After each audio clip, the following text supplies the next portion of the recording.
Good morning, Conference. Good morning, Conference.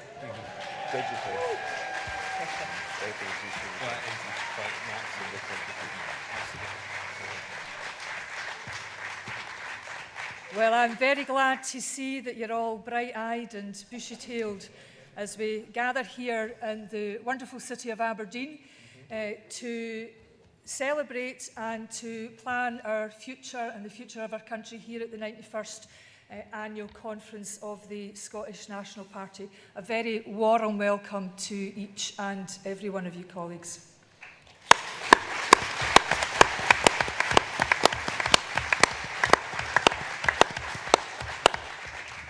Conference, having strong voices at Westminster is now more crucial than ever as even deeper austerity is implemented by the UK Labour government and Westminster parties continue to dance to the tune of Nigel Farage. It seems that other political parties have given up holding the UK government to account at Westminster, but not the SNP. Friends,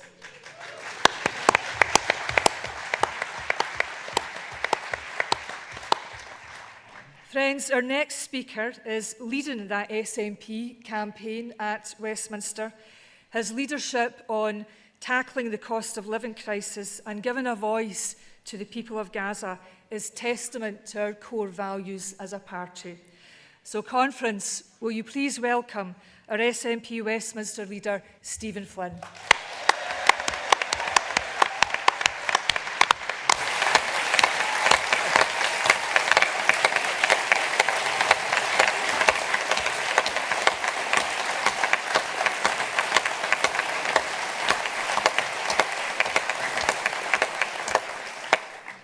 Good morning. Friends, what an honour it is for me to be able to welcome you all to Aberdeen today, and I hope you're feeling well. I hope you're feeling positive, because Conference, you should be. Come on, let's go, there we go.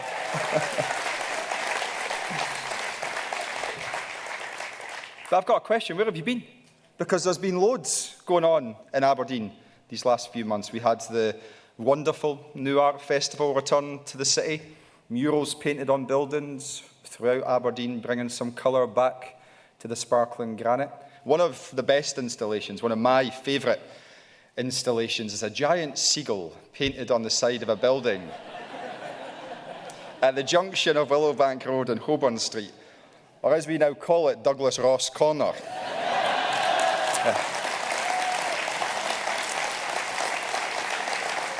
We of course played host to the tall ship races, world-renowned, and some 400,000 people attended the city and visited our fantastic local port. Unfortunately, there was one vessel that wasn't able to dock due to a crew member having links to Russia. Who knew that Nigel Farage was aboard? And we had 100,000 Aberdeen fans line the streets to celebrate the Scottish Cup returning to the city for the first time since 1990. Now, sir, I am very glad that you had a good time. But as a proud Dundee United fan, I can confirm I was washing my hair that day. There was also a sigh of relief this summer in the office of Kevin Stewart amongst his team when they learned that when he stands down from Holyrood next year, they'll no longer need to run to the bakers to pick him up a tatty pie. Kevin, of course, my good friend, has been a stalwart of our party in Aberdeen for decades, an elected member since 1999, a mentor to dozens of people in this room. Kevin, your personal support to me and my family has been immense. Your dedication to encouraging young people in our movement unrivaled, and your commitment to our party and our cause immeasurable. Thank you for everything you've done. Actually, Conference, Let's keep those hands going and extend that thanks to all of our parliamentary colleagues who have decided to pass on the baton next year. They laid the path that we all now seek to follow. And we know that when we deliver our independence, we will do so with each and every one of them standing at our side as activists, as campaigners, as passionate believers in Scotland's ability, Scotland's right, Scotland's destiny to determine her own future.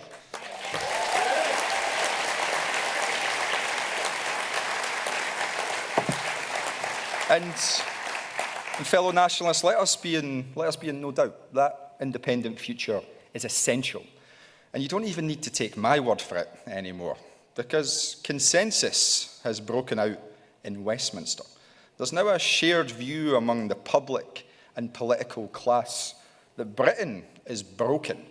A broken Britain set alight in the fires of the financial crash, leaving the burnt-out wreck of Westminster in plain view. Well, the response was not to invest in the people of these isles, but to make them poorer, to saddle my generation with austerity as a price for the failings of those who came before us. A broken Britain that stumbled into the abyss of Brexit, an economic folly that has left us poorer, a cultural folly that has left us smaller, a political folly that told Scots everything we need to know about this supposed union of equals. Our voices and our votes do not matter. A broken Britain that brought us the scandal and the ruin of Boris Johnson, Liz Truss and Rishi Sunak.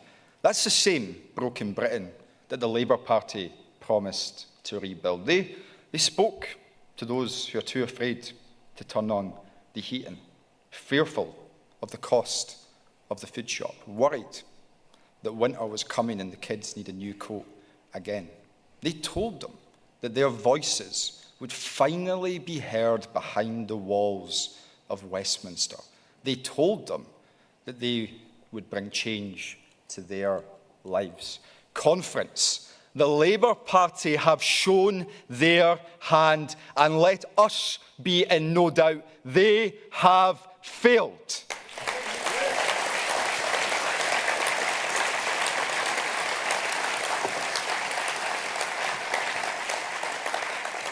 Because when the public stretched out that hand to the Labour Party and asked to be picked up after 14 years of Tory chaos, what were they given in return? A Labour Party led by a Prime Minister so lacking in judgment that he wasn't even trusted to buy his own specs and suits, a man who promised to lower energy bills, protect pensioners, grow the economy, tackle poverty, end austerity and stop the scandals.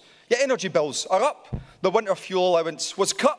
Waspy women were left out in the cold. The two-child cap was kept. Businesses were burdened by a sleek-it tax rise. And the best friend of the world's most notorious paedophile became the ambassador to the United States of America. And after so many broken promises, his only response was to pull a new one out of his pocket, a Brit card. As our unionist friends long to say, no thanks.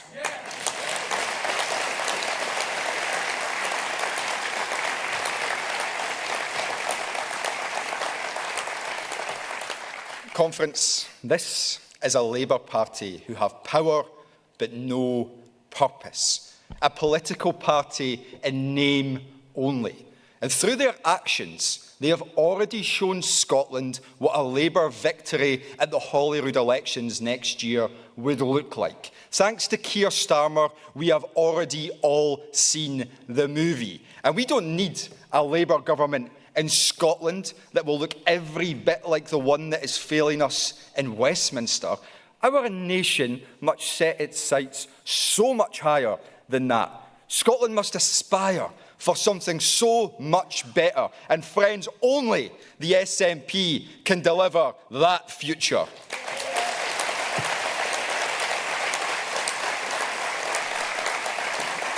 Friends, forgive me, I almost forgot. The Prime Minister's judgment, it was also called into question on another occasion too. You'll remember that when he decided to fire Ian Murray, he angered almost every Labour MP in Scotland. Everyone except for one, that is, Douglas Alexander. I know. And what a warm response Douglas received from his colleagues. Do you remember it? One of them telling the Daily Record that if I had £1 for everyone who liked Douglas, I would have 50p. Ouch. That's a sore one, Douglas. But the conference, it gets better, because I'm told he's back in the role to beef up Labour's campaign for Holyrood next year. Parachuted in to keep the branch office in check. And the Scottish public, they're familiar with what a branch office looks like, aren't they?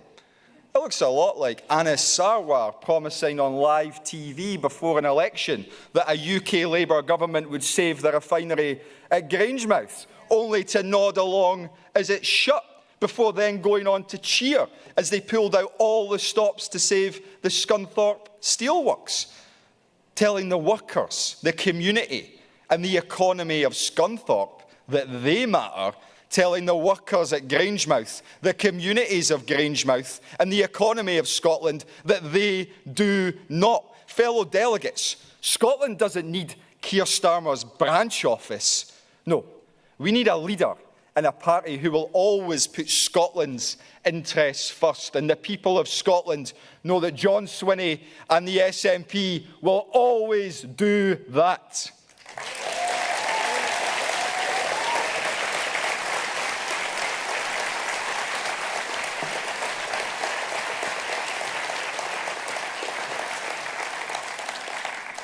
Conference, if I may, I just want to be a little bit candid with you all right now, because I think it's important. Talk of Grangemouth, it echoes in these parts. The people who built our nation into a global energy powerhouse have the very same fears and anxieties for their future as those in Scunthorpe, whose jobs were saved, and those in Grangemouth, whose jobs were not. These folk are the engineers, the chemists, the technicians, the welders, the divers, the plumbers and plant operators who power our homes and our economy today. They are the glue that binds our nation together, and are the only people who can deliver a renewable future that will power our homes and our economy for decades to come. But there's an uncomfortable reality that we can't and we must not shy away from. The ability to deliver that future feels ever more uncertain. I've already looked into the eyes of some of those who've been told that their jobs no longer exist. And they've got families, just like you and just like me. So let me speak on their behalf today. We are told that a just transition will leave no worker behind. Well, right now, on Ed Miliband's watch, that means that there is no just transition. And be in no doubt that there are those who are seeking to capitalise on this uncertainty. The wolves in sheep's clothing. The people who offer false hope and false promises that fossil fuels will last forever and that jobs will be safe forever. That offshore wind and carbon storage will never be needed. Just like the Labour government they oppose, they want to build a cliff edge instead of building opportunity. And the workers deserve better. They are right to demand better. They deserve a middle way that rejects the binary choices and instead maintains a world-class industry off our coast that can build another world-class industry at its site. Conference, let me remind you all, it's Scotland's jobs. It's Scotland's energy. It's Scotland's future. And for me, that's worth fighting for.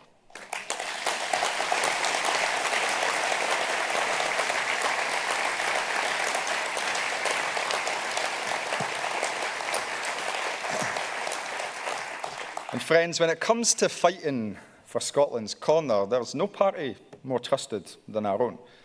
Just as there is no person and no politician more trusted to lead our nation than John Swinney. And friends,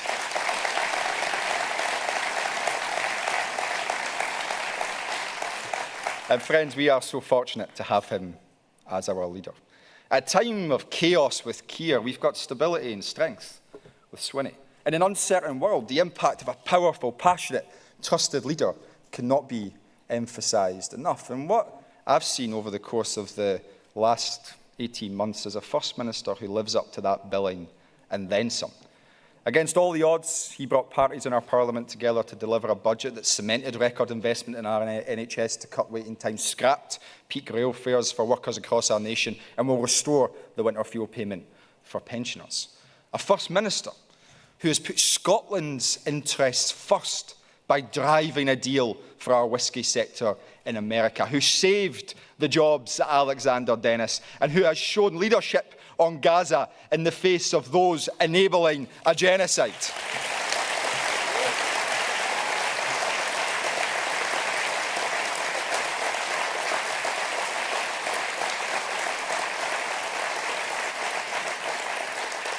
Conference, you might agree with me on this one. A First Minister who will lead our party to a majority at the elections and deliver a fresh start that we need with independence.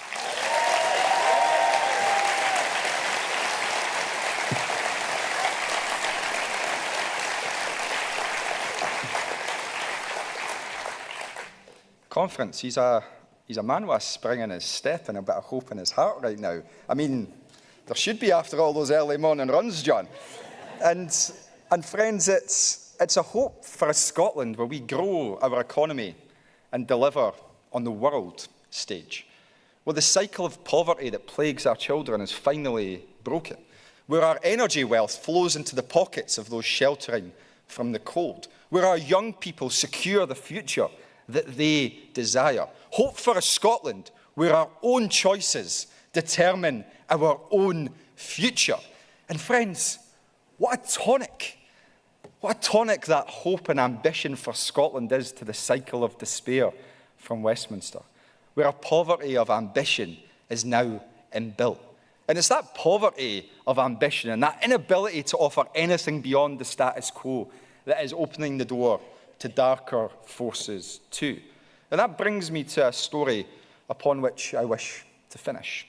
At a constituent advice surgery just the other week, I had a guy come in to talk to me about his wife's indefinite leave to remain, a foreign national hailing from one of our greatest allies.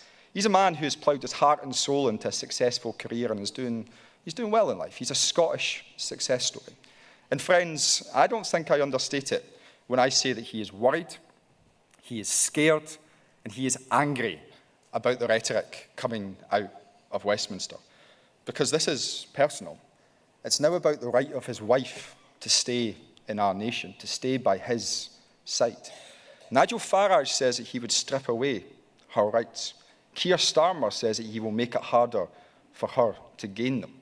What has become of Westminster, where it spends more time trying to split up successful families than making sure that those families across these aisles can afford a home, can afford their heating, and can afford their shopping and secure a good job? So to all of those who work in our hospitals, build our homes, drive forward our local businesses, teach our kids, who look after our parents and our grandparents, our neighbours and our friends, know that this wonderful wee nation of ours belongs to all of us equally. Know that this is your home, and know that this home will always be big enough and broad-minded enough to include you too.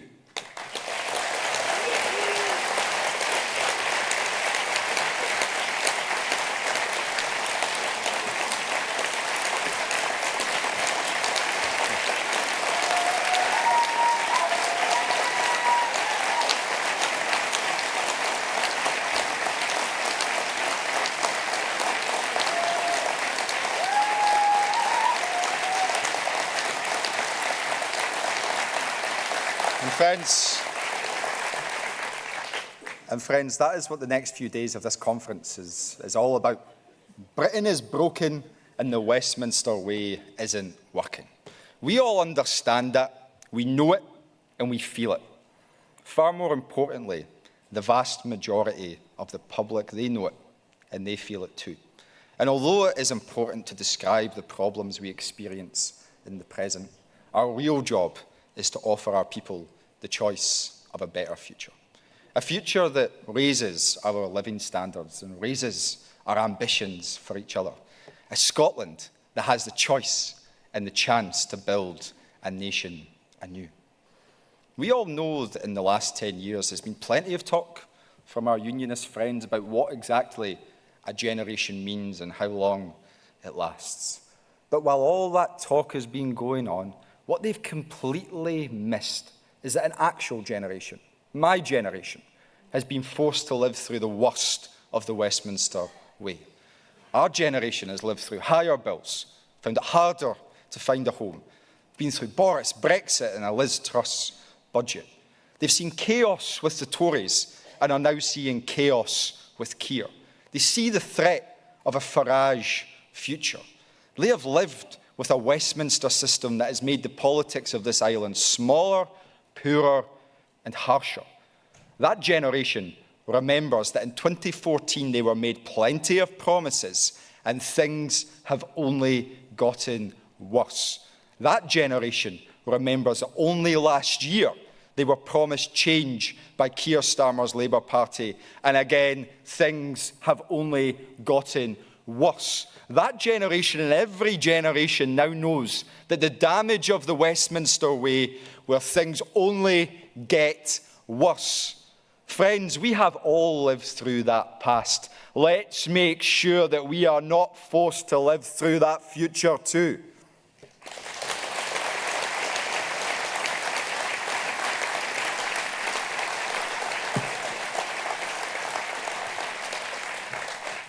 So, conference, the choice for every single one of us is this.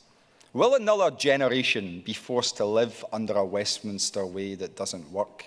Or will this generation of Scots decide that we deserve a fresh choice and a fresh start? For this party, that is the hope that we have. It is the hope we offer, because we are the only party that can deliver the hope of a fresh start with independence. So let us renew that hope and that opportunity this weekend. Let us win a majority next year, and let's together build Scotland a new conference. Thank you, and enjoy a couple of days in Aberdeen.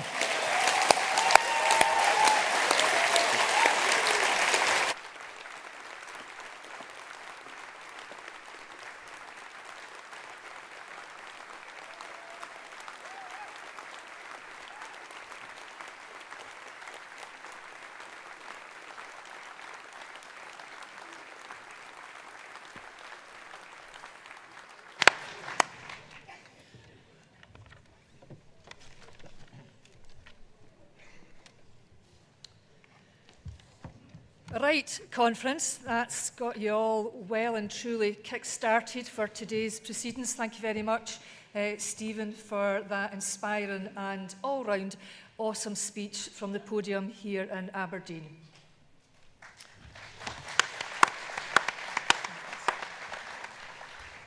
So we've got some housework to do before we proceed with the resolutions in front of us this morning. Before I hand over to the National Secretary to run us through the Conferences Committee report, I do want to highlight that there will be a small amendment made to the agenda online as due to a typo or error. We need to remove the Young Scots for Independence as a supporter from Resolution 9. They are not a supporter of that resolution. But as I said, the updated online version will be attended to shortly. So, without much further ado, I'll hand over to our National Secretary to give the Conferences report. Please welcome Alex.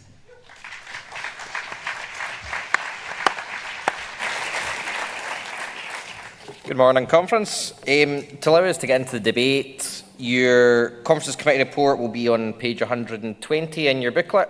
So what I'm not going to do, given we've got no cards in to speak against, I'm not going to go through the whole thing, but simply make a note about, I guess, the increase of AI that has been used in the generation of them, which can be helpful, but please make sure you're fact-checking what you sent in.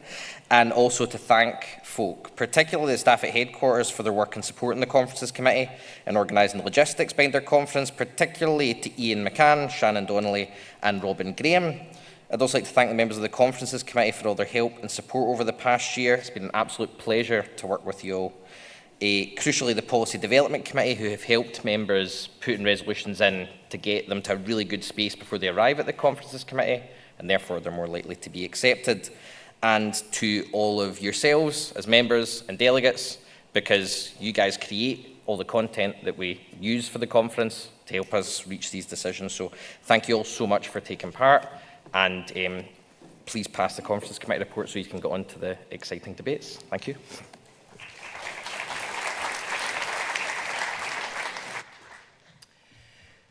Conference, can I put it to you all that we pass the Conferences Committee report by acclaim, please?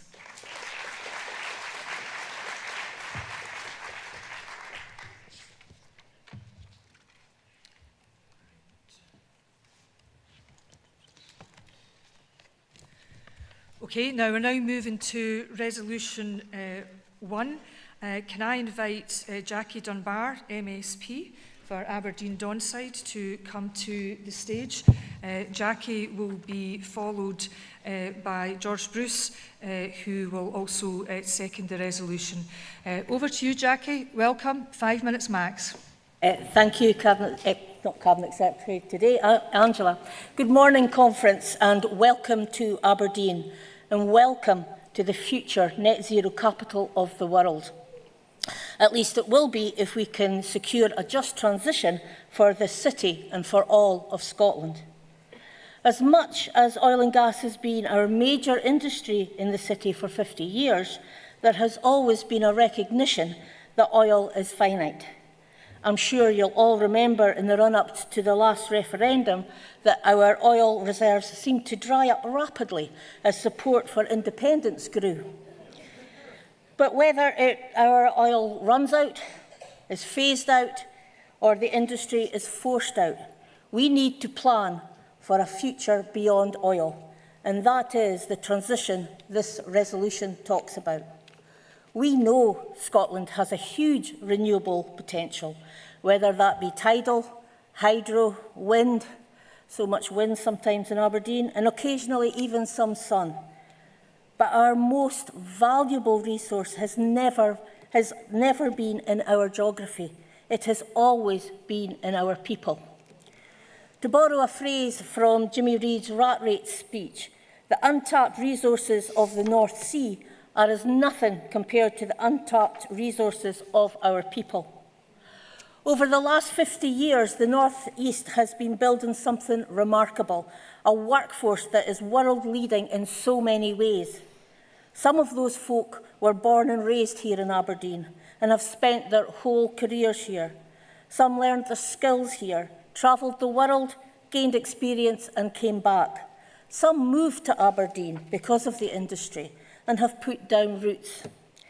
Wherever they are from, they are some of the best in the world, and we are lucky to have them in Aberdeen. Those are the people for who this transition needs to be a just transition.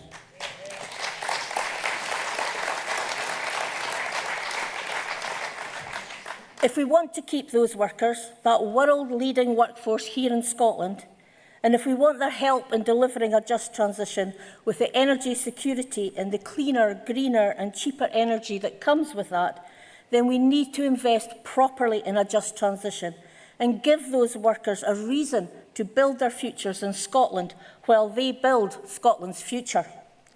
Of course, energy is meant to be a devolved issue, and it's the Scottish Government that has led on this, with a £500 million Just Transition Fund. We can do a lot with that money. Just look at the £4.5 million from the fund that supported the opening of the brand new Energy Transition Skills Hub, which our First Minister opened here in Aberdeen just 2 weeks ago. But the UK Government, which has taken billions upon billions of pounds from our energy sector, also needs to step up and reinvest some of that money back into this region and into a just transition. We now have a situation where there are oil rigs in the North East and food banks in Northfield. And across the North East, it feels like our Labour UK Government only wants to get rid of the oil rigs. Conference, our party and our Scottish Government are working hard to ensure a just transition that delivers for workers for the North East, for our climate and for our economy. And I think we are showing this as a priority for our party by having this as the first resolution at our annual conference. But so much of that work has been undermined by successive UK governments who have continued to milk our oil industry while failing to invest in our future. We've been undermined by the Tories that introduced the windfall tax on our energy industry. We're being undermined by Labour, who extended and increased it. And does anyone expect Nigel Farage to invest a single penny in renewables?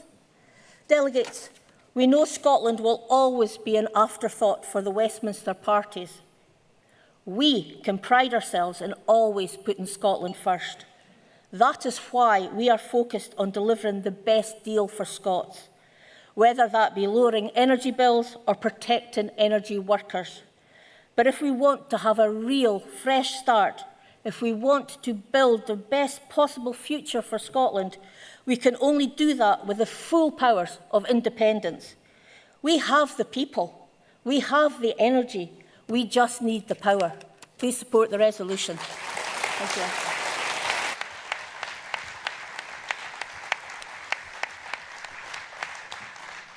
Thank you very much, Jackie. And can I, as intimated earlier, invite George Bruce onto the stage to second. George is from the Broughty Ferry branch and has worked in the energy sector. And then we'll hear from Karen Adam, MSP. So if people can make their way to the stage to prevent delay, please.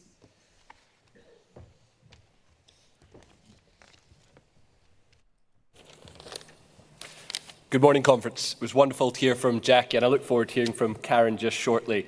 Conference, if there's one message we can get from this discussion this morning, it is that there is no transition without the people who will deliver it. There is no renewables revolution without the folk in the North East, and the renewable energy workers of tomorrow, Conference, are the oil and gas workers of today, and that's so important to remember.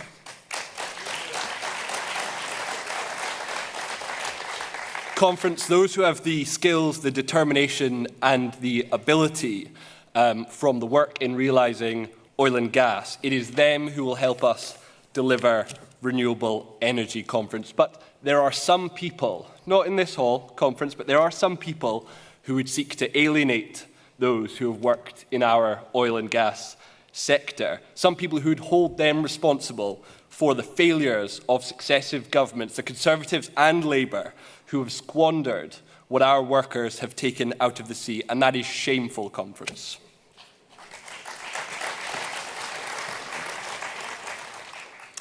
It is also shameful that the fruits of the North Sea that have not been used for more, and that is not down to the workers, but down to those in Westminster. It has not been used to create an oil fund. It has not been used to build a better nation, Conference. No, instead, it was used by Thatcher's Conservatives to pay the bills while she deindustrialised other parts of our country. Conference, at a time when oil and gas was first being brought up from the depths of the North Sea, the lives of workers across this country were being thrown into devastation. And Conference, you know where, in Bathgate, in Linwood, in Methil, in Irvine, across this country. And there is a lesson in that, Conference. Under our watch here in this room, we cannot let workers of this country be treated with such inhumanity again, Conference.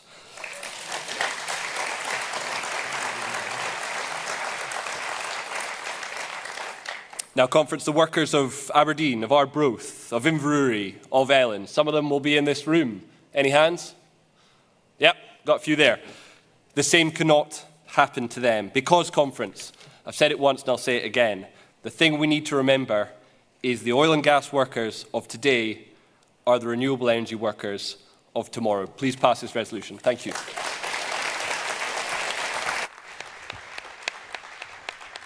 Thank you, George. And can I invite Karen Adam, MSP, onto the stage, please? And Karen will be followed by Councillor Lynn Jardine. And warm welcome to you, Karen. Thank you. And good morning, conference. It's so lovely to see you all here this morning, fit like the wife at Aberdeen. So, in my constituency of Banffshire and Bucking Coast, we quite literally keep the lights on and the heating on across the whole of the UK. Along the coastline of that constituency, from Buckie to Bodham, the offshore wind sector now is literally booming, and our supply chain is struggling to keep up because it's moving so fast. At St Fergus, just north of Peterhead, a gas terminal supplies around a third of all of the gas in the UK. And hydrogen that's being produced in my constituency could transform how we fuel the aviation sector. Now that puts us right at the forefront of a clean, cutting energy transition. We are a powerhouse, but we need support to keep powering forward. Carbon capture through the Acorn project at St Fergus would be absolutely transformational for our region and for Scotland's net zero ambitions. But time and again, it's been delayed by the UK government at Westminster, who are deciding to play politics instead of just getting the investment and getting a shovel-ready project off the ground. That is a political choice. Conference, we all recognise, yes, the North Sea basin is in decline, and nobody is denying that. But how we manage that decline is incredibly important.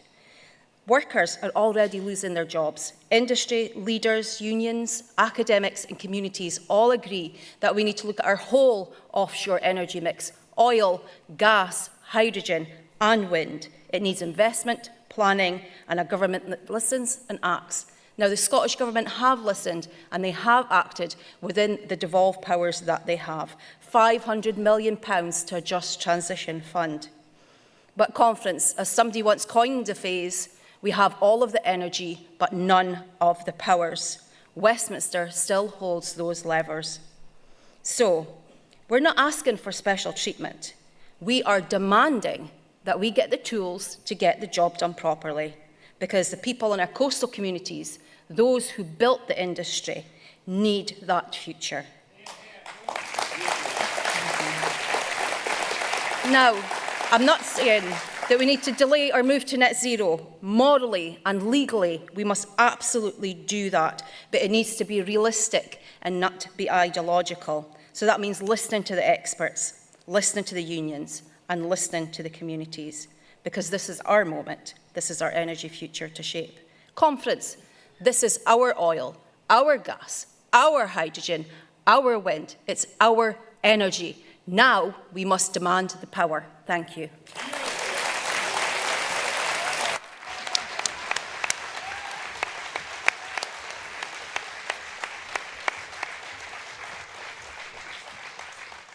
And can I invite Councillor Lynn Jardine onto the stage, please, who's going to speak for the resolution.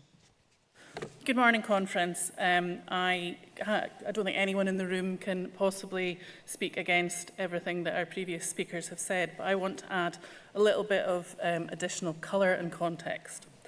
This resolution is not simply about the ambition for our future, it's about recognising the real progress that Scotland has already made and the lessons that we can share with others. Across Scotland, communities are already deeply experienced in hosting renewable projects. From the Borders to the Highlands, from offshore wind in the Forth to local solar and hydro, we've got decades of practice in ensuring that the clean energy transition delivers not only power, but tangible benefits to the people living closest to it. And the results are clear. Community benefit funds linked to renewable projects have transformed local areas.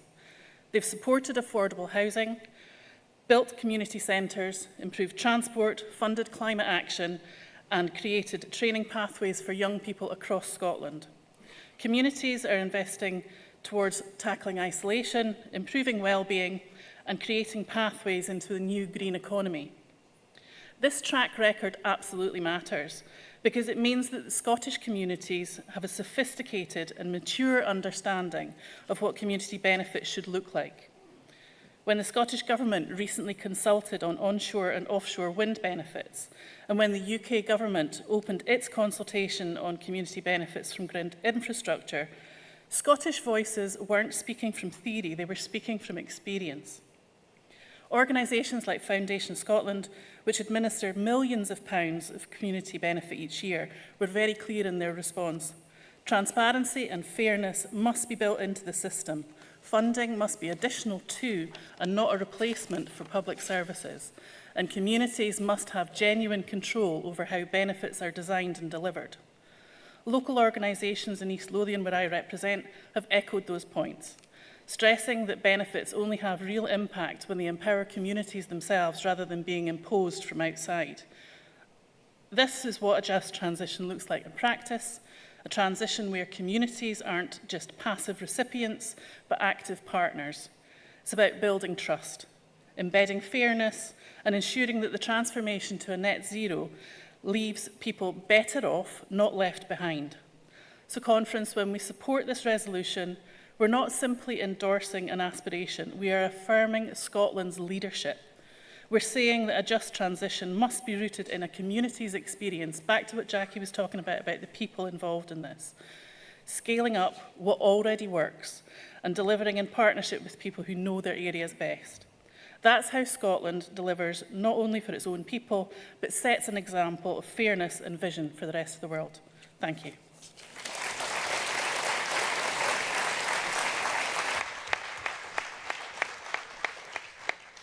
Thank you, Lynn, and Conference. As there are no cards to speak against this resolution, can I put it to you all that we pass resolution number 1 by acclaim? Aye.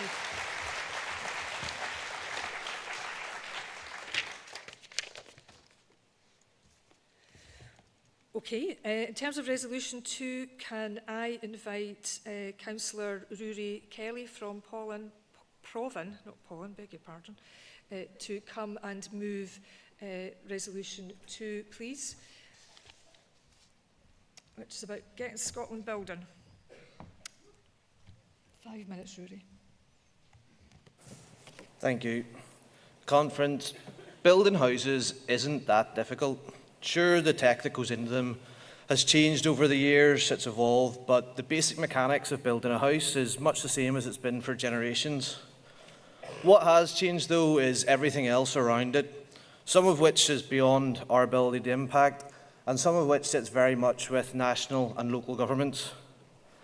The last 6 years has seen an increase of over 50% in the cost of delivering a social house, up to an average of over £250,000 per unit, but the equivalent home in the private sector costs about £190,000 to build. The drivers of this cost increase, such as rapid inflation, COVID, Brexit, the war in Ukraine, they're all the macroeconomic storms which everybody has to weather, but there's many aspects of the cost increase which have been driven by national and local policy making, all done with the best of intentions and often before the world was turned on its head over the last 6 years. It's here, though, that I think we need to have an honest and frank conversation about what is necessary and what's nice to have. The automatic response to any relaxation of standards, regulations or developer contributions is usually a flat no. What would the public say? What if something goes wrong? Sure, aren't they making great profits anyway? But when we look at some of the building regulations around social housing, they far outstrip that of private housing. And I'm not saying that's a bad thing per se, not at all. But if I can build 3 houses of good quality for the same amount of money that I'm currently spending to build 2, then in a housing emergency, I think that's the sort of emergency action we have to look at.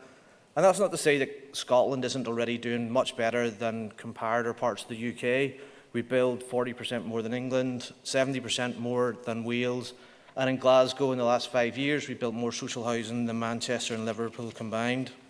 We've also been very proud of the Glasgow standard, and we've resisted any dilution of it so far. but is it morally conscionable to see families in temporary accommodation while building homes to larger space standards than those in private new builds in the estate next door? With a finite budget, the result is fewer houses being built and more families in homelessness. Would an ever-increasing budget to build to ever-increasing standards be nice? Of course it would. Is that a credible position in the face of such mounting need? I don't really think so. The idea that the public sector alone can solve this crisis is not really a serious position either. Of course, with private sector house building suffering hugely from the 2008 financial crash, it hasn't really recovered, and COVID has just compounded that. But there's an absolute wealth of private investment out there just looking for a place to invest in bricks and mortar, and we have to be in a position to give it a home. But if we make it more expensive to build homes than they can be sold for, nobody's going to build homes. It's quite simple. The big moves we could make here to support this and incentivise this type of institutional investment would be the creation of housing investment funds. These could take equity stakes in developments which align with local priorities and offer loans to support the delivery of strategically important projects. This wouldn't have to just apply to new builds only. Many of our towns and cities are filled with vacant upper floors which were once residential and could be again. The difficulties of current planning guidance and heritage and viability gaps might well make it difficult but not impossible. Supporting this type of redevelopment and making it not only viable but an attractive investment proposition would unlock thousands of properties across the country and also help to rescue parts of our important built heritage. Much of this will require intervention and support from both governments, UK and Scottish, on things like VAT equalisation with new build or the reintroduction of incentives such as BPRA and spruce funding. We should not let the perilous financial position that we find ourselves in today limit us to short-term thinking on these matters. Difficult decisions now to realise benefits further down the line are just part and parcel of governing. The main thing I would like you to leave with is that if we accept that this is a housing emergency, then we have to act like it's an emergency. That means that nothing should be off the table. There are no sacred cows, and if conventional practice has got us to where we are today, then maybe we need wholesale change. If we want a country where nobody worries about where they lay their head at night, then, Conference, we need to build it. Please support the motion.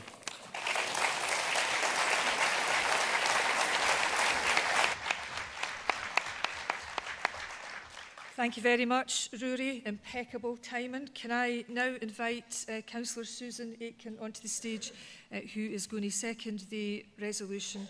And as you're all well aware, Susan is the leader of Glasgow City Council.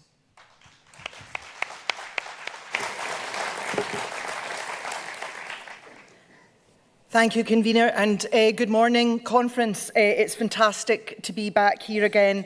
Conference, I've had the great privilege this week of just coming back from Geneva, where I chaired the 5th edition of the United Nations Forum of Mayors, which brought together 80 global cities to discuss the challenges and the opportunities facing cities around the world, and to report back to the member states of the United Nations, and to get them to work more closely with local governments to address the challenges that face us globally.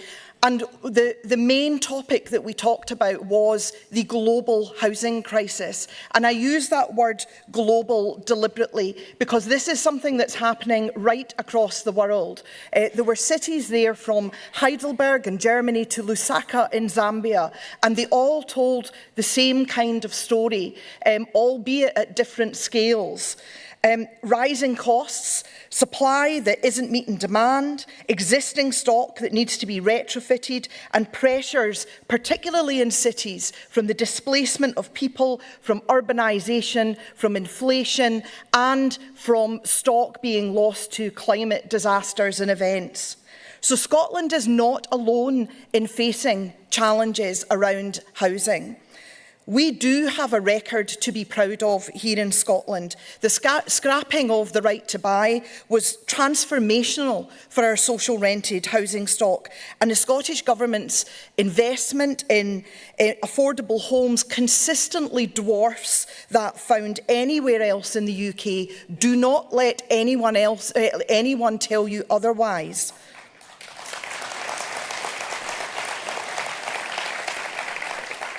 It's not an accident that Glasgow has the most successful social house building programme of any local authority in these islands. As my colleague Rory's just told you, we have built more homes for social rent, not only than our comparable English cities, but our comparable English cities put together. And that's because of the investment that has come from the Scottish Government and the partnerships that we have with our brilliant housing association movement here in Scotland. But Conference housing pressures are now greater than they've been in a very long time, with those global issues made worse by Brexit and the bin fire that is the UK economy, making more homes more expensive to build and to live in, and hugely increasing vulnerability to homelessness. So in the face of those pressures, Conference, we need to use every tool at our disposal to build more decent hussies of all kinds for all kinds of people. For young folk leaving home for the first time, for growing families, for older people, for key workers, for students, for graduates, for people living in insecure accommodation, for people worried they might lose their homes, and for people who already have. And yes, Conference, for the people who have fled to our country as refugees from war and persecution, who deserve better than to be pushed into homelessness and poverty by UK policies that are more interested in pandering to the far right than doing the right thing for all of our communities. Time, Susan.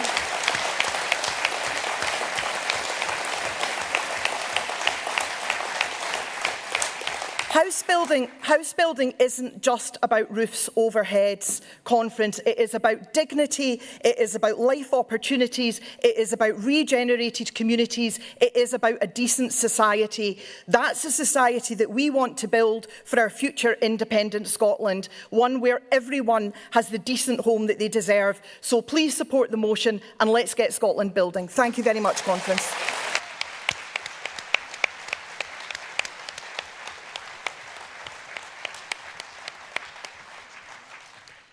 Thank you very much, Susan. And in terms of the amendment for Amendment A for Resolution 2, can I invite Derek Glenn from West Fife and Coastal Villages onto the stage to move Amendment 2. Derek, you will have up to 3 minutes. And then the amendment will be seconded by Chris Hanlon. Thank you. Thanks, Convener, and thanks, Conference. And first, let me welcome the resolution and what we've heard there from Rory and from Susan. Scotland must build more homes of every type and tenure in the right places and with the right infrastructure to support communities. Secondly, let's recognise our record in government. Since 2007, we've delivered 325,000 houses across Scotland. We've ended right to buy, prioritised social and affordable housing, and used planning as a tool for the public good. And that's a platform from which to do more at pace and at scale. Third, we also welcome the Housing Scotland Bill 2025 and the leadership shown by Mary McCallan in facing the housing emergency head-on. And with enhanced tenants' rights and preventing homelessness, that bill gives us new levers. Now we must pull them, confidently and with compassion. But the stats tell us that building more on its own is not the answer. Since 2007, the number of households, in other words, the demand for houses, has risen by 257,000. Now that's far less than the 325,000 homes built in that time. So there shouldn't be a problem. And yet too many still lack a permanent home. Why? Because over 112,000 properties sit empty, or are second homes, or are used for short-term lets. We absolutely should build more, but we also need to unlock what already exists. That is financial good sense and social justice.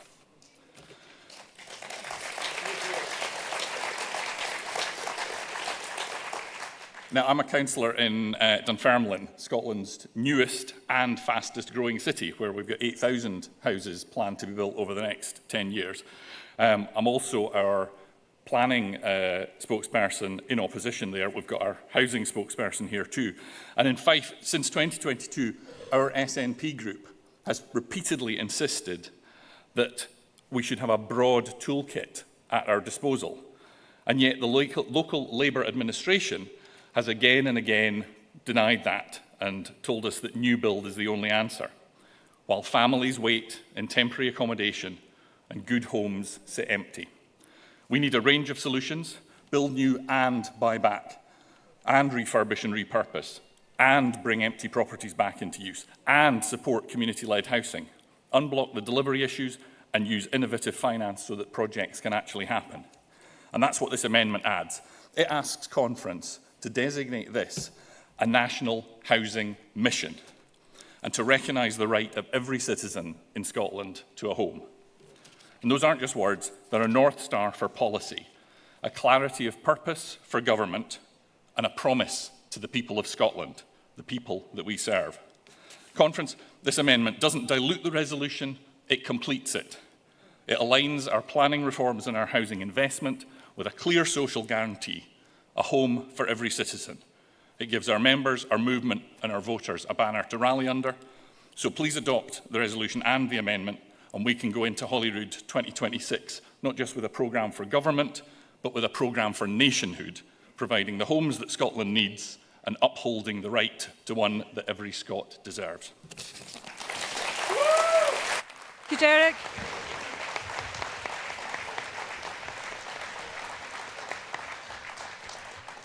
And can I invite Chris Hanlon to the stage, please, and strict 3 minutes, please. Conference.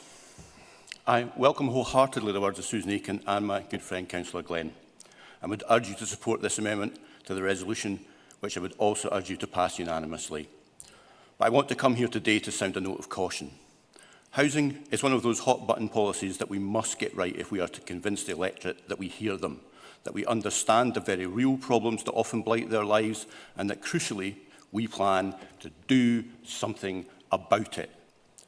In the months after the 2007 election, the new SNP government took big, bold action. It scrapped the Scottish Executive and replaced it with a Scottish Government, and then it got to work implementing policies that people noticed in their daily lives. For many living and working in Edinburgh, it was the bridge tolls. Just a little thing, but one that really made a difference to ordinary people commuting from Fife every day. Many ordinary voters in Scotland today are disillusioned and frustrated with politicians that do not seem to have answers to the very real problems they have. A cost of living crisis, precarious employment, 0 hours contracts, and energy and housing costs that are adding more and more a month to the end of their pay packets. It's not enough for us to come here and pontificate and pass well-meaning policies to address some of those issues.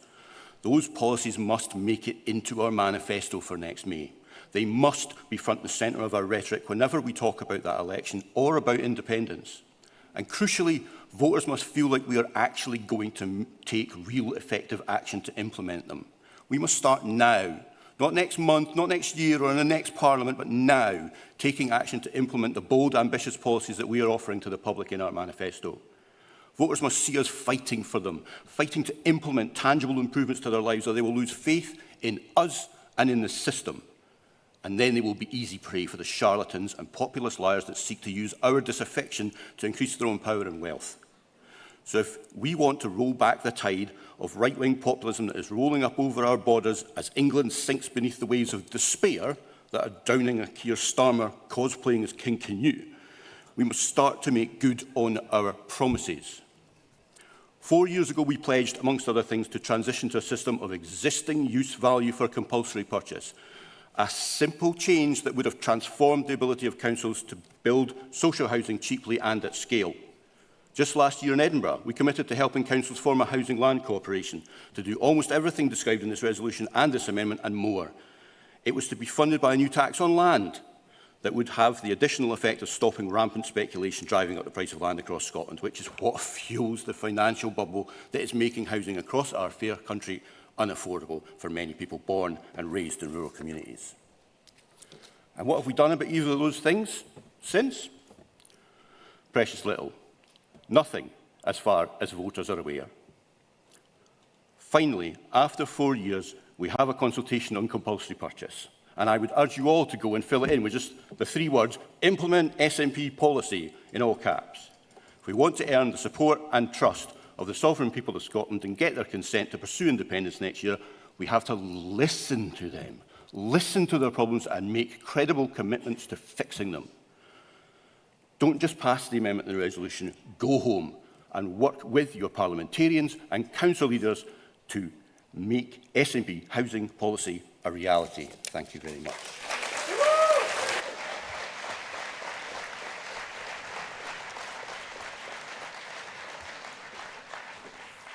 Thank you very much, Chris. There are no cards in against the amendment to A, and I am told that Councillor Rory Kelly is supportive of the amendment. So can I check with Councillor Glenn that you're happy to waive your right to sum up? Thank you for that. And Councillor Kelly, do you wish to sum up? Okay, thank you. Okay, thank you very much. Conference, can I put it to you all that we pass Resolution 2 as amended by 2A, that we pass that by acclaim?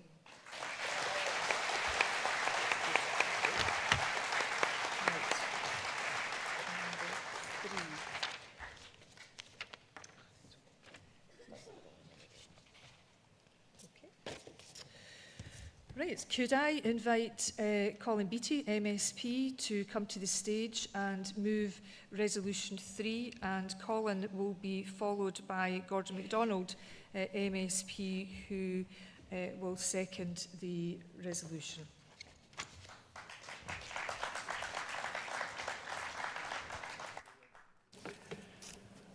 Conference, the minimum standard expected of any government is competence in growing the economy and in creating jobs. I see none of that competence in the current Westminster Labour government. Add to that the absolute chaos of the preceding Tory government, and you have a perfect storm, which we're now in the midst of. If you want to increase taxes to fund our ambitious social programme, you need a thriving private sector to pay these taxes. Without that, you end up in a classic doom spiral. Labour has shown a total lack of understanding of the economy. The Chancellor, by increasing employers' NIC contributions, has placed a direct tax on jobs, and the chance of economic growth is hopelessly stunted. I'm sure the Chancellor saw this as a painless tax, which would impact very little. The reality is very different. I'll give some examples. The cost to the Scottish Government, if we include GPs, dentists, social care, as well as public sector staff, is around £700 million. The Scottish Government was given back by London £339 million. In reality, a fairly savage budget cut. The Scottish Government gave local authorities an extra £144 million, or 60% of the costs that were facing COSLA. Now, this places yet more pressure on local government. It will cost businesses £850 extra to employ a full-time worker than it did in 2024. And a couple of examples there, Alexander Dennis, the bus builders, will see a significant bill of £2 million. Edinburgh University has cut staff by 350, saving £18 million, and further cuts are planned. Conference, every step taken by this Labour government makes it more expensive for businesses to hire staff, and especially low-paid workers, which means fewer jobs, entrenched difficulties faced by those trying to get into the workforce. If the Labour Westminster government continues down this road, we will see increased unemployment, higher bills for social needs, followed by spending cuts hitting the vulnerable by a government which cannot raise enough money from a shrinking tax base, followed by more taxes to try to meet the ever-increasing budget gap. Repeat annually. And the Scottish Government has no power to mitigate this tax. Yet another example of where we fall short when we try to manage our own economy. Rumours abound, of course, in London that the Westminster government may have to seek fiscal support from the IMF and the World Bank. Personally, I think that's a premature assessment, but it's by no means impossible. We've been here before. The conditions around such a bailout would require massive reductions in government spending and increases in taxes to bring the books back into balance. Do they have no one that understands the basic of economics? Do they have no one who can see the big picture? Are, in fact, the lights on in the Treasury? This disastrous job tax has to be reversed to prevent unemployment and to stimulate economic growth. Conference, I move this resolution. Thank you, Colin. And if I can invite Gordon MacDonald, MSP, to second the resolution, please. Good morning, Conference. In seconding this resolution, let's start by calling Westminster Employer National Insurance hike what it is: Labour's job tax. This decision to increase tax on employers is having a major impact across our public, private and voluntary sectors, and close to £2.2 billion extra is removed from the Scottish economy and sent south to Westminster, not just this year, but from now on every year. Labour's job tax is costing the Scottish Government alone more than £500 million this financial year. This includes NHS Scotland, an increased tax bill of £191 million, police and fire services needing to find £37 million, and councils having to find £265 million, all to pay Labour's job tax. Remember, every extra pound paid means less money for Scotland's public services to address NHS waiting times, improve education or to tackle crime.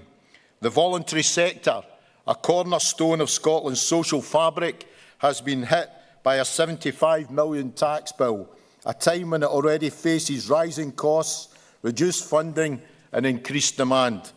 The First Minister, COSLA and 48 organisations wrote to the Labour Chancellor to demand improved funding. How did Labour respond? By providing Barnett consequential of just £339 million based on English lower levels of public service, leaving the Scottish Government still short of £200 million caused by Labour's job tax. Then there is the impact in the private sector, where companies large and small are having to meet the cost of Labour's job tax to the tune of £1.7 billion. A survey conducted last month by the Institute of Directors found that business confidence has fallen to its lowest level on record, driven by concerns over labour costs, followed by supply chain inflation, then energy costs. To make ends meet, companies are freezing investment in their business, stalling expansion plans and reducing employee numbers. The Office for Budget Responsibility estimates that 60% of Labour's job tax increase could be passed on to employees through lower wages or reduced staffing. Labour's job tax hike comes at a time when people are already living through a cost-of-living crisis caused by the Tories and made much worse by Labour.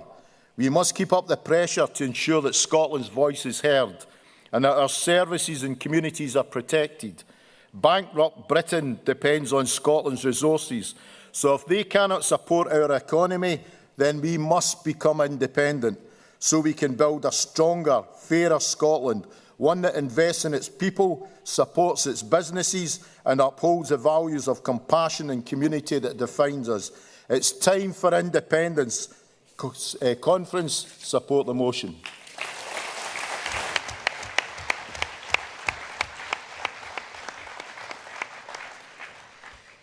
Thank you very much, Colin and Gordon. There are no cards in to speak against or otherwise, and can I therefore put it to conference that we pass Resolution 3 by acclaim.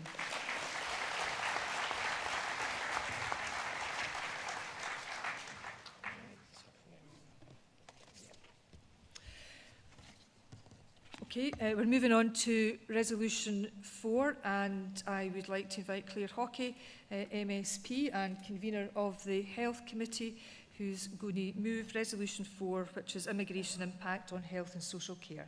Welcome, Claire.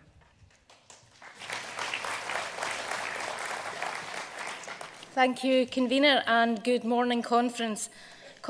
I visited a secondary school in my constituency earlier this week for a Q&A session with S1 Modern Studies pupils. One of the young people asked me about hate crime, and we were talking about the rise in far-right rhetoric. It struck me that these bright, articulate young people were toddlers when the EU referendum bill was laid, and were not yet born when Theresa May introduced her suite of hostile environment policies. They've grown up in a world where immigration has sadly become weaponised, largely based on factual inaccuracies and dangerous misinformation. These pupils are learning about politics in a time where opposition parties are shamefully trying to outdo one another with grotesque far right-wing rhetoric, blaming immigration for their failures rather than looking at their own damaging policies like austerity and Brexit.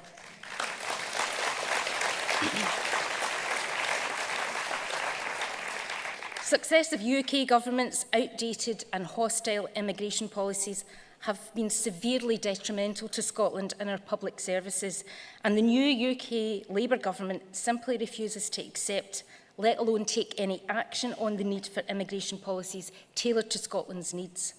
Scotland has significant population challenges, and we're quickly approaching the point where we will have too few working age people available to support our ever-increasing older population. Scotland's future depends on people, and we need people to staff our NHS and care services. Conference, we know that our NHS has been facing pressures over recent years due to the effects of COVID, but our SNP government are determined to tackle these challenges. And under John Swinney's leadership, we're delivering record levels of funding to our NHS, and through this, waiting times are coming down.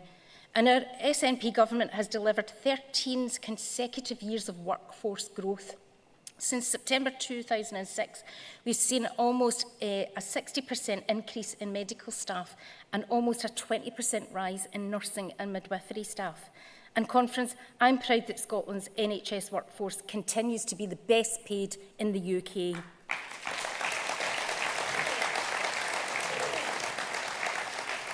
Now, I continue to work as an NHS nurse in Greater Glasgow and Clyde, so I know and appreciate that our Scottish Government is continually exploring what more can be done to support the staff and to recruit others, working in partnership with trade unions to ensure careers in health and social care remain attractive. But the fact remains that due to our distinct demographic and economic requirements, Scotland needs talented and committed people from across the world to live, work and build their lives here.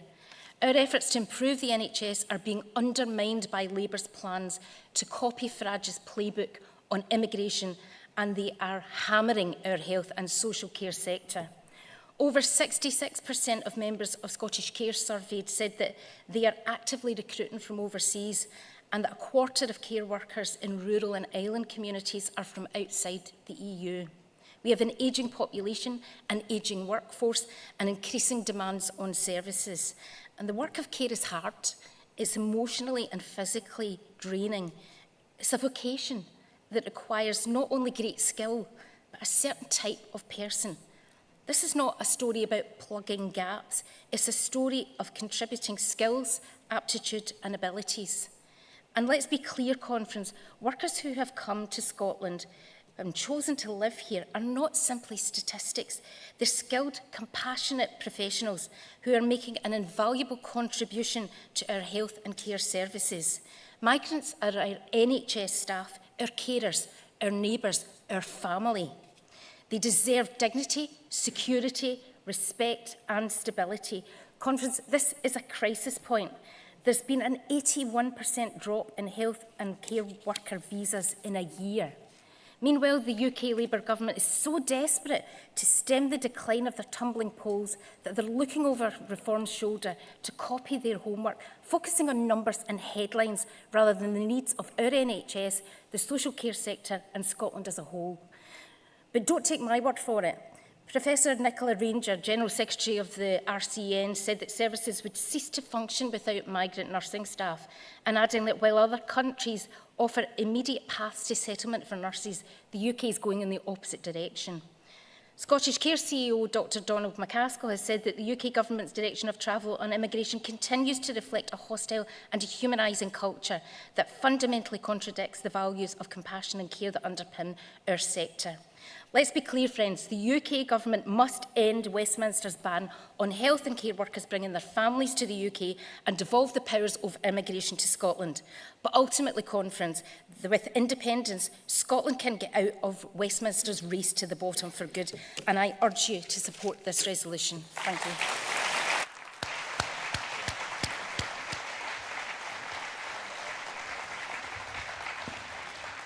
Thank you, Claire. And it's not only Claire Hockey that continues to work as a nurse. Our next speaker, Emma Harper, MSP, also is still a nurse. And Emma is going to second Resolution 4. Welcome, Emma, and 3 minutes max. Thank you, Convener. Hey, good afternoon. I think it is almost afternoon conference. I absolutely endorse what my friend, my colleague and my fellow nurse Claire Hockey has just proposed in this resolution and in her speech to conference. Scotland's health and social care services are under immense pressure, and Westminster's outdated and hostile immigration policies are making that pressure unbearable. We all know someone, our families, our friends, our neighbours, that has been cared for by someone from out with Scotland. We've seen an 81% drop in health and care worker visa applications in just 1 year. And that's not just a bureaucratic shift, that's a direct threat to the well-being of our communities. It means fewer carers, longer waiting times and exhausted staff stretched beyond their limits. Conference, a recent survey by Scottish Care tells us that the international workers make up 32% of Scotland's workforce in the care organisations, a third. In some cases, they represent over 90% of the staff. These are people, dedicated professionals who come here from many other countries to care for our loved ones, often working in remote and rural areas like my home in Dumfries and Galloway, and recruitment is really difficult in these remote and rural areas already. And yet the previous UK Tory government has responded by banning these workers from bringing their families. Imagine being told that you're welcome to care for others, but not to live with your own children. That's not just cruel, it's completely counterproductive. Conference, this is the fallout from Brexit. Scotland voted to remain, but we were dragged out of Europe against our will. And now both the Tories and Labour, because you can't tell them apart, the Tories and Labour support the consequences. A shrinking workforce, a broken care system and a hostile environment for those who want to help. So today, I call on the UK to do what they do best. UK Labour, do a U-turn. Of course, that is what they do best.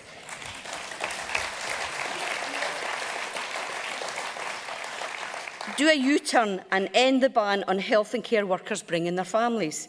Devolve immigration powers to Scotland. Devolve the powers immediately so that we can build a system that reflects our values and meets our needs. Because we know what kind of country we want to be. We want to be a country that welcomes people, a country that values care, a country that sees migration and immigration not as a threat, but as a strength. Let's fight for that, Scotland. Let's demand the powers to make it real. And if they don't want to devolve immigration powers to Scotland, then let us get on with it and with delivering independence. Thank you.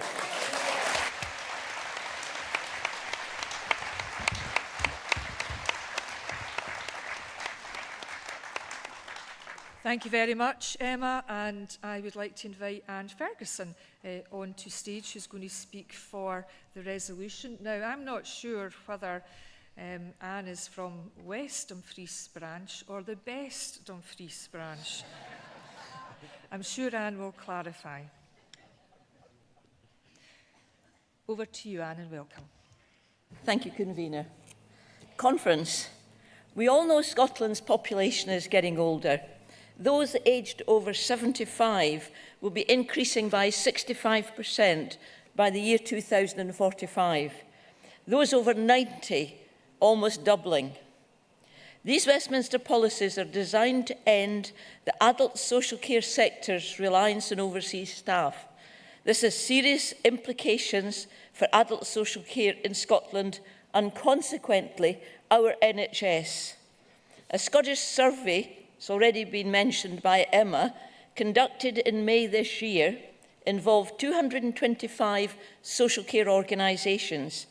A few reported that international staff represented 90% of their workforce, while some others put this figure at around 75%. Nearly 7,000 of the 11,500 international staff were working on a visa. Those providers repeatedly highlighted the severe challenge of recruiting local staff, making international recruitment essential for filling vacancies. These findings send a clear message, Conference. The Scottish adult social care sector is hugely dependent on international workers. Ending their recruitment would not only cause immediate staffing and financial challenges, but could also profoundly threaten the ability to provide essential adult social care services across Scotland. We need more, not fewer, social care workers. Without an increase, more people will be stuck in hospital, elective patients will be on waiting lists for much longer, and fewer people will get the care they need in their own home and in care settings. These Westminster policies are devastating for adult social care sector in Scotland, devastating for our NHS, and most importantly, devastating for the many older people and others who will be deprived of the quality services they deserve. I wholeheartedly support this resolution.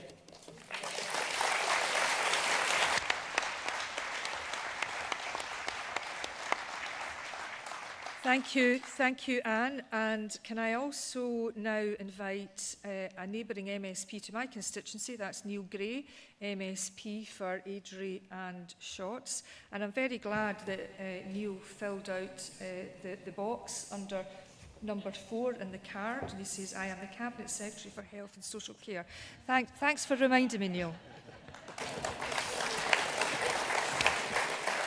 Thank you, Convener. I don't like to make any assumptions around making sure that we are aware of my role. Can I thank, first of all, Claire and Emma for bringing this resolution before us today, but also thank them and the nurses that they represent here today, regardless of where they are from, for serving our communities so well.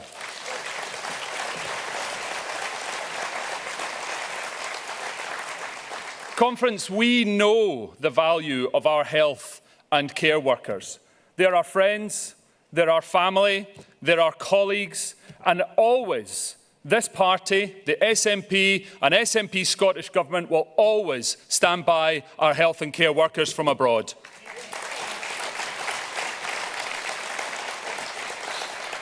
Because this is personal for all of us.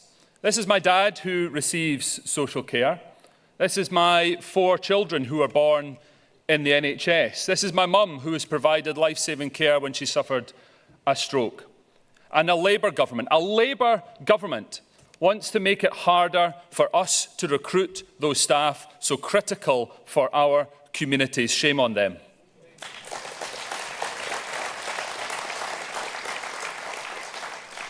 Health and care worker visas last year under a Labour government were down 88%.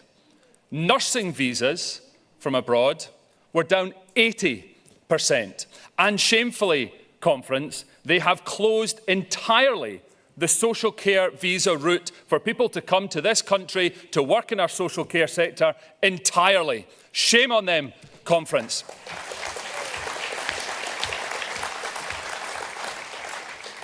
That's a Labour government.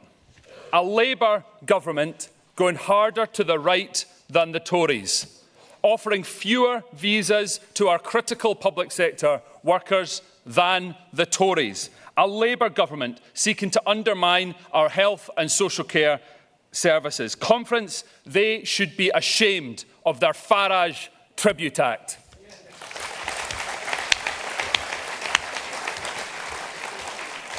Conference is becoming absolutely clear that the only way that we can protect our NHS, the only way that we can protect our social care services, the only way that we can deliver a migration system that works for the people of Scotland, that works for our public services, is to deliver the fresh start that independence offers us. And I urge you to support the resolution.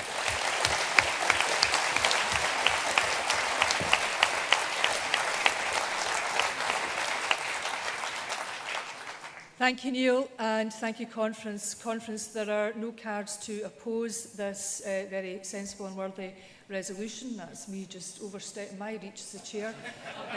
So can I put it to you all that we accept this resolution by acclaim?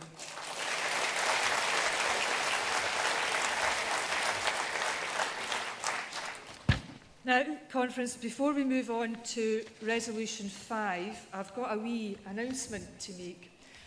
And it's this, Margaret Kinsman, who is doing the BSL interpretation at the moment, is celebrating her birthday.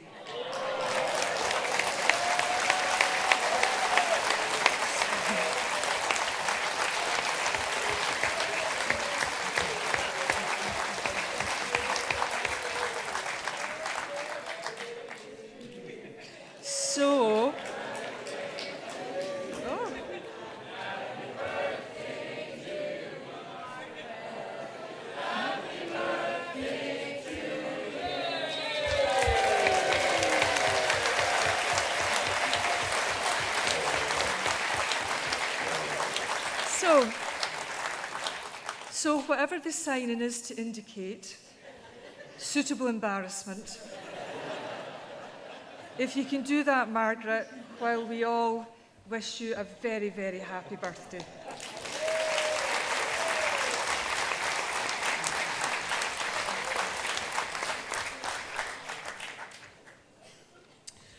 Right, now, who's next? So, I'm going to invite David Torrance, MSP for Kirkcaldy, to come and move Resolution 5, and David will be forwarded by Marie McNear, MSP, who's going to second the resolution. Welcome, David, and 5 minutes maximum. Conference, let's be absolutely clear from the start. This Labour government's plan to make people work longer before they can retire is nothing short of betrayal. Betrayal of the working people, betrayal of pensioners, and a betrayal of every promise they made when they were begging for votes just over a year ago. After 14 long years of Tory cruelty, the people of Scotland were told that change was coming and the Labour Party would do things differently. Well, Conference, if this is what change looks like, if working people have to slog through more years before they can rest counts for progress, then it's the same old Westminster story, different colour of rosette, same contempt for Scotland.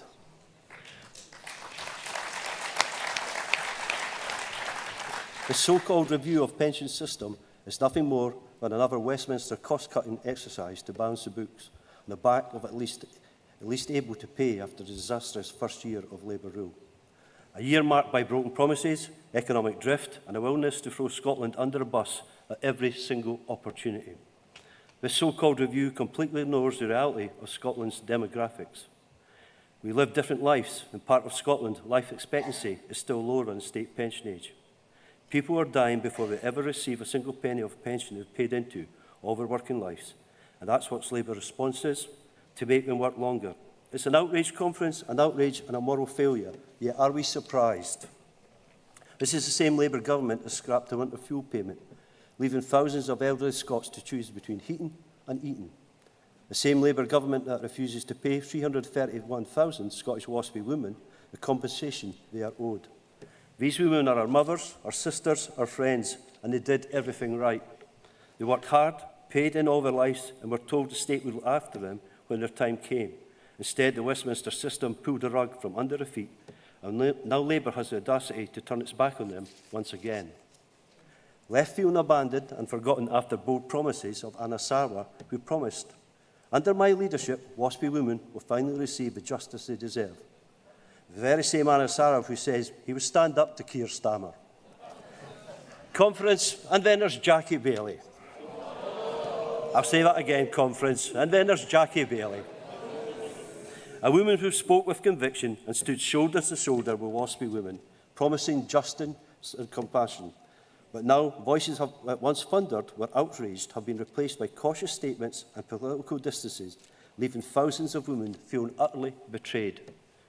Keir Starmer talks about fairness. He talks about responsibility. But what is responsible about punishing the very people who built this country? The UK already offers one of the lowest state pensions in the developed world, a disgrace in itself. And now, instead of giving pensioners the dignity and security they deserve, Westminster wants to cut even deeper and make them pay yet again. Conference, we in SNP reject the cruel, unnecessary and deep unjust review. Scotland will not stand by while Westminster punishes our pensioners to fix the mistakes of their failed governments. We recognise that this is just not about numbers on a balance sheet, it's about people's lives, dignity and security. And unlike Labour or the Tories, the SNP will always choose compassion over cruelty. Conference, we will continue to demand justice for WASPy women, we will continue to fight for fair, meaningful compensation for years of stolen from them, and we will never stop challenging the cruelty of Westminster's pension policies that ignore Scotland's needs time and time again. This is about what country we want to be. Do you want a Scotland where people are worked to a bone, where pensioners freeze in their homes, and where people are denied justice? Or do you want a Scotland where values its people and recognises a lifetime of work deserves a dignified retirement? The answer, Conference, is obvious. This is why we need independence, because as long as pensions are controlled by Westminster, Scotland will always be an afterthought. Every time the Tories cut, Scotland pays the price. Every time Labour U-turns, Scotland is left behind. And every time we ask to be heard, Westminster slams the door in our face. Well, no more, Conference. Conference, let us send a clear message from the hall today that we reject Labour's cruel pension review and that we demand a fair deal for Scotland's pensioners. A deal that recognises their contribution and the right to a decent life in retirement. Conference, let us stand united for Scotland's pensioners. Let us remind the Labour government that if they continue down this road, the people of Scotland will remember. They will remember who stood up for them and who sold them out. Conference, please support the motion.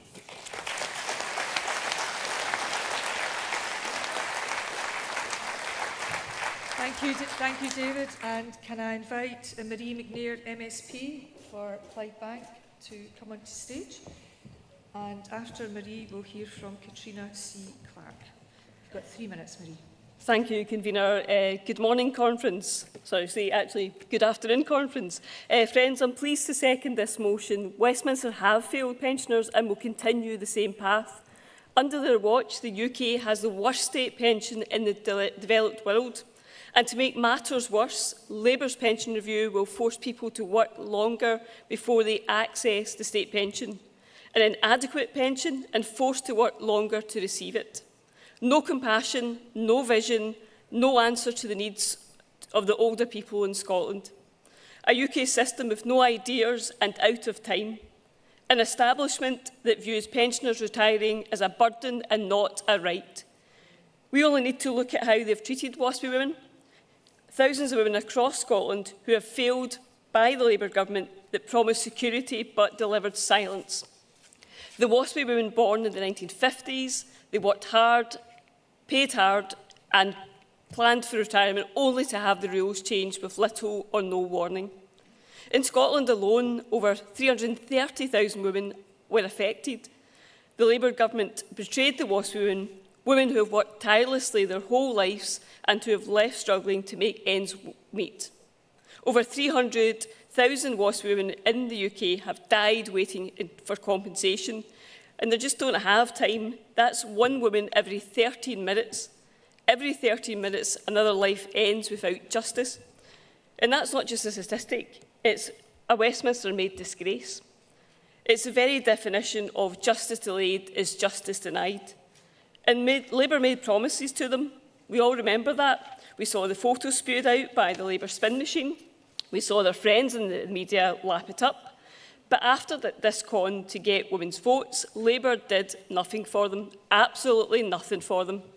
It's no wonder a leading WASPy campaigner said, "We feel as if we've been stitched up by the new Labour Party. It's as if we've been shunned. They don't want to take part in our campaign anymore." I feel as if I've been used. And our First Minister, John Swinney, agrees, saying WASPy women, like so many others, have been betrayed It's utterly unacceptable that women who lost out through no fault of their own were cast aside the minute Labour got into power. Conference, a fair and decent pension isn't just about money. It's about dignity, it's about fairness, and it's about respect. It's about recognising that after a lifetime of work, people deserve more than just scraping by. Conference, only with independence, will give older people in Scotland the respect and support they deserve. Delegates, I urge you to support the resolution.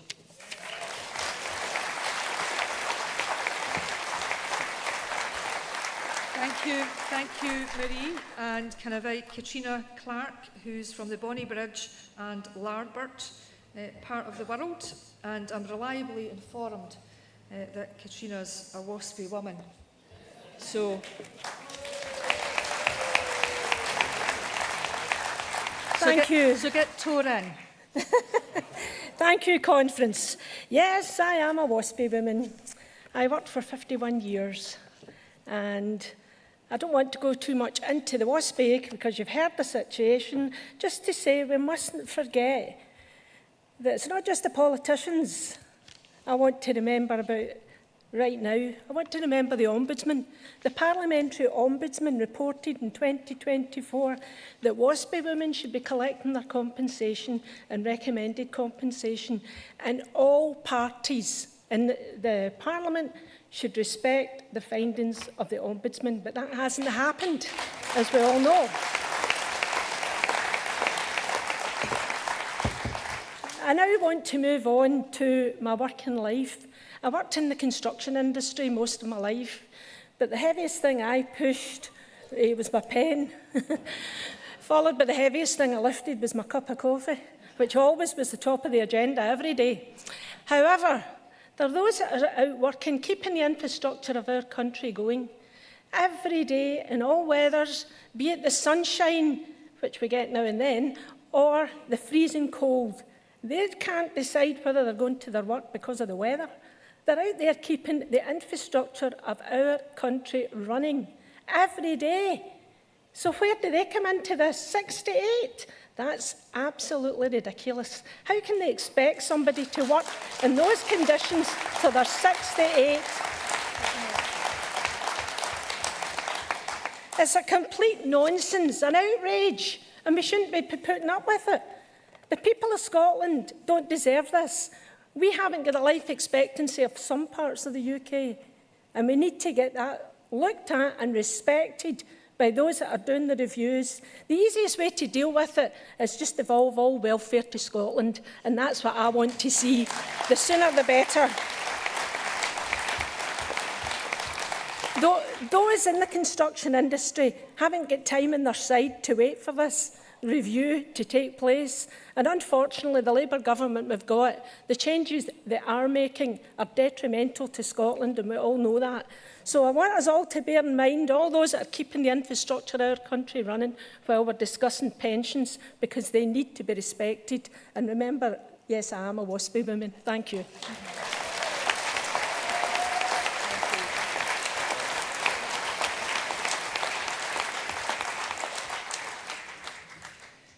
Conference, there are no cards on against Resolution 5, and can I put it to you all that we pass Resolution 5 by acclaim, please?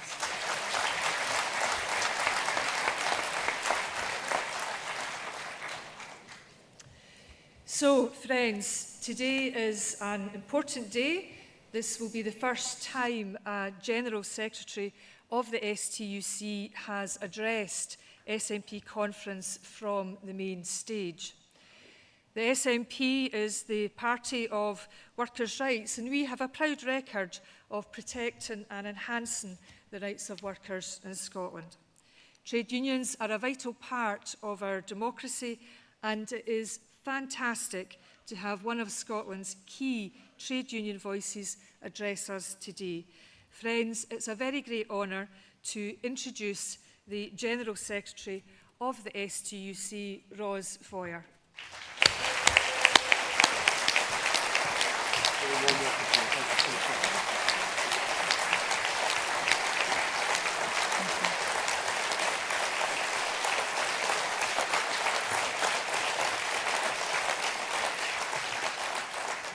Thank you.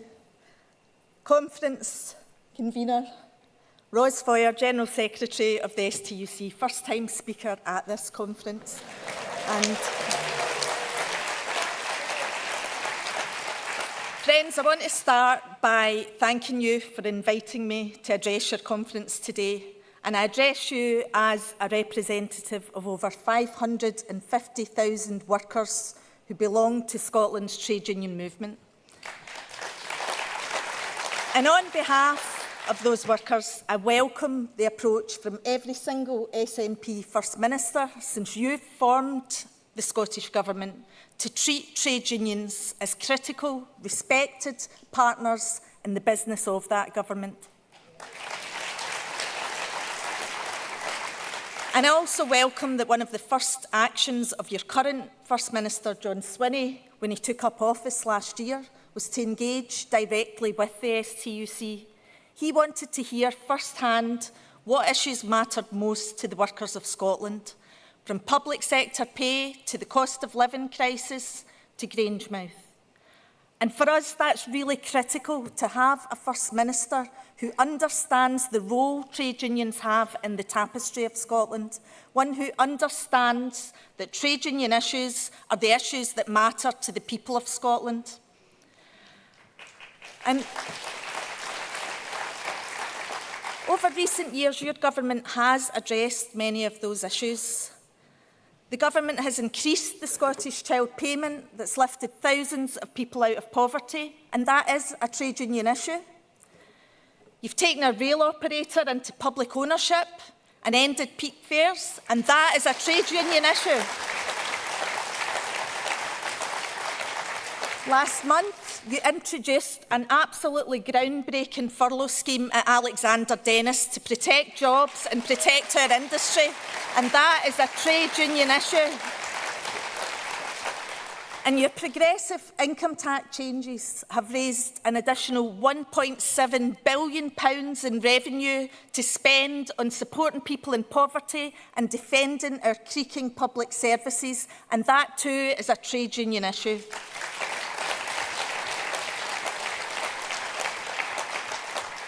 And I also want to say that through a decade and a half of attacks on trade union freedom, you've remained steadfast in supporting us. And on that note, Conference, I want to pay tribute to Chris Stevens, because as an MP, Chris was at every picket line, at every protest and at every single vote, every single time our movement needed an ally and a voice inside Westminster.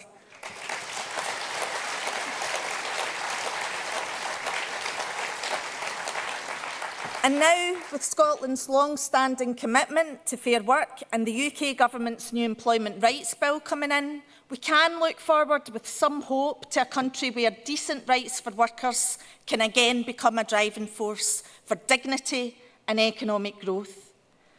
But of course, respecting workers' voice and respecting the work they do means sometimes hearing things you might not like to hear. And the key messages we're sending today to both our Scottish and our UK governments is that we need rapid action and more rapid delivery on the priorities of working class people. Because the UK government has so far failed to deliver on too many of the changes they promised. They failed to lift the two-child benefit cap. They failed our pensioners by cutting the winter fuel allowance. They failed those in need by trying to decimate our welfare system. They continue to fail to realise that tax and wealth is the first step in the delivery of public services and that a fair financial settlement for Scotland is necessary. While internationally, as we all pray for a lasting ceasefire, they have failed to acknowledge the genocide that has been perpetrated against the Palestinian people.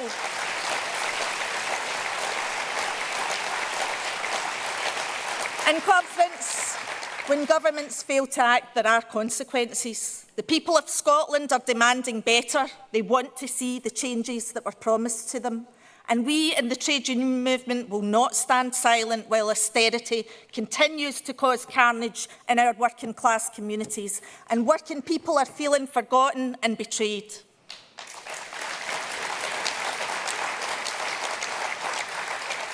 Because every cut made, every promise broken, every opportunity to act that is missed by both our governments kills off people's hope and trust in politics.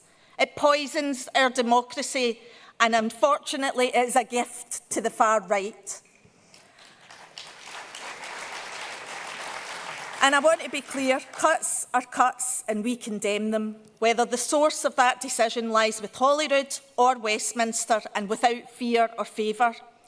So here in Scotland, when our teachers are pushed to the point of balloting for industrial action over workloads, it's time for the Scottish Government to act. When bad bosses routinely flout fair work agreements and still receive public funds, it's time to act. When firefighters, the people who risk their lives to keep us all safe, sound the alarm over fire station closures, it's time to act. When our university workers are balloting over a jobs and cuts crisis and FE colleges are shutting down campuses, it's time to act. And when our social care workers are still so short of the £15 an hour that in truth they should have had a decade ago, then it's definitely time to act. And there's no time to lose, Conference. The dangers are clear and growing daily. And in times like these, progressive Scotland needs to unite. It needs to unite those of every party, union, religion, sex and more. We need to come together and celebrate our diversity shoulder to shoulder with our migrants, with refugees, with Muslims, with the Jewish people who were so horrifically targeted in Manchester last week, with trans people, with women being targeted by the far right and all others in need. Earlier this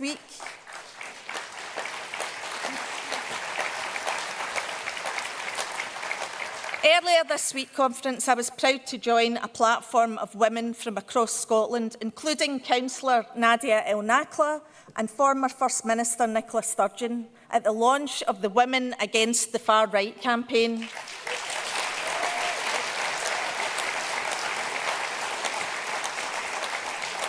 And our message was really clear. We will not outsource our safety to anyone, let alone those who seek to colonise our voice and further an agenda of hatred and division. And it's no surprise, Conference, that those who would sow division here are also the friends of the invaders abroad. Farage chooses Putin, we choose the Ukrainian people. They choose Netanyahu and we choose the children of Gaza. And I want to pay particular tribute to the humanity of Humza Yousaf. In his time as First Minister, when the world's leaders failed to condemn genocide, Humza spoke out. And as we speak out against malign forces abroad, I want to welcome John Swinney's leadership in calling out malign forces at home. Because when the First Minister called a summit against the far right in Scotland earlier this year, the STUC was among the first to sign up. And as I said to him and all the partners present in the room, though, a summit can't be a talking shop. It must be the start of a process, and there's a need to reflect on the responsibility of government to be part of the solution by more directly addressing the poverty and real challenges that far too many of us across Scotland are facing. Be under no illusion, the road of ever-increasing inequality is the road to ruin for our society. And those in our communities who feel abandoned and forgotten need to believe that they've got a government that's fighting in their corner. They need secure work that pays the bills and gives their families the dignity of decent living standards. They need high-quality public services, health, education, transport and social care that supports them to navigate life successfully. And they need affordable, high-quality housing. For Scottish Government, that means scrapping the council tax and introducing a truly proportional property tax.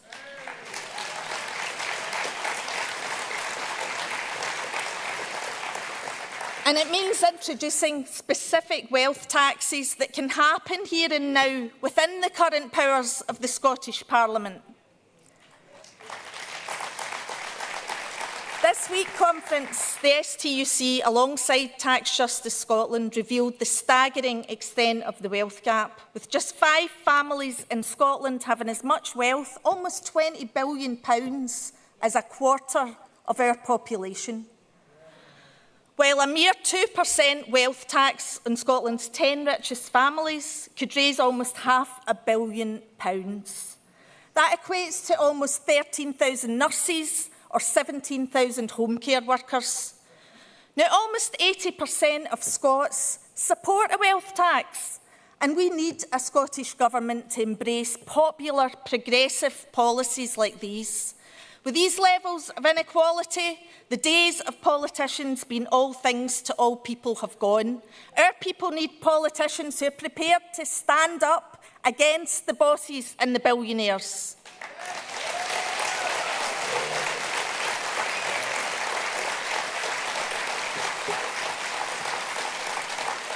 And that's where I want to pay tribute to the SNP's trade union group, who for years, alongside members right across this hall, have secured progressive policies on tax, on public energy, on achieving a just transition, on a truly public national care service, and much more besides. These are the SNP policies that we must see Scottish Government go further and faster on, and I implore everyone in this hall to call on our government to realise the progressive, worker-led ideas you've already passed as party policy.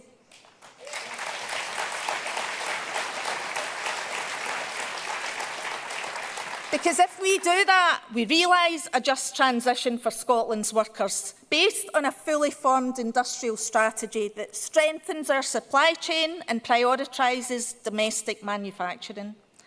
That means boats and ships built in Scotland, forged in the steelworks of DL by the people of Scotland.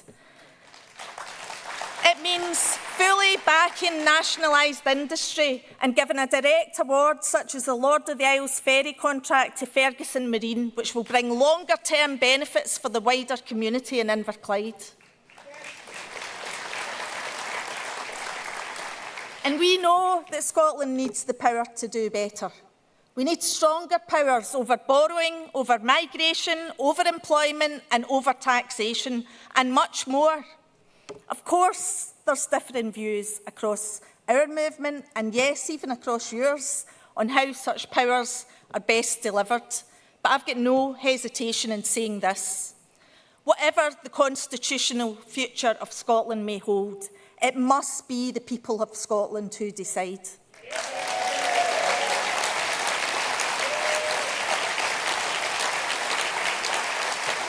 And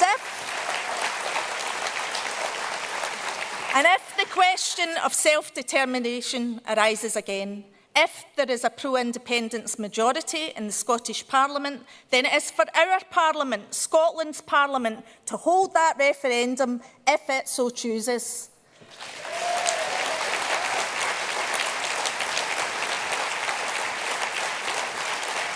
Because that is democracy. And if that's the will of Scotland's people, then no Westminster government should deny that wish.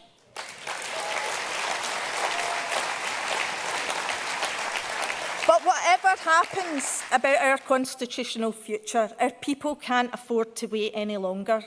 The decisions made in the next 6 to 9 months on tax, on public services, and on whose side our politicians are on will be crucial for generations to come. To borrow a phrase, we must work as if we live in the early days of a better nation, and that work needs to start now.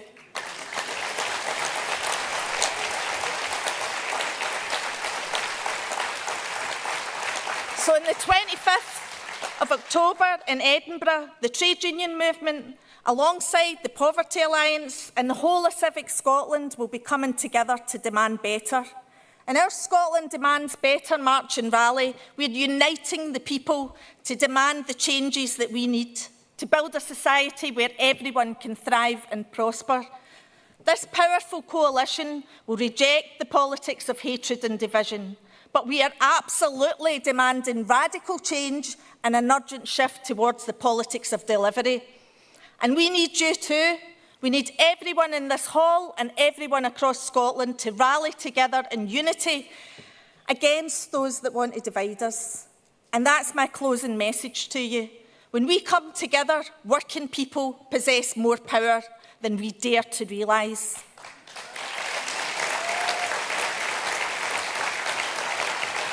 Everyone in this hall possesses that power, and when people come together with clear demands, governments are compelled to deliver.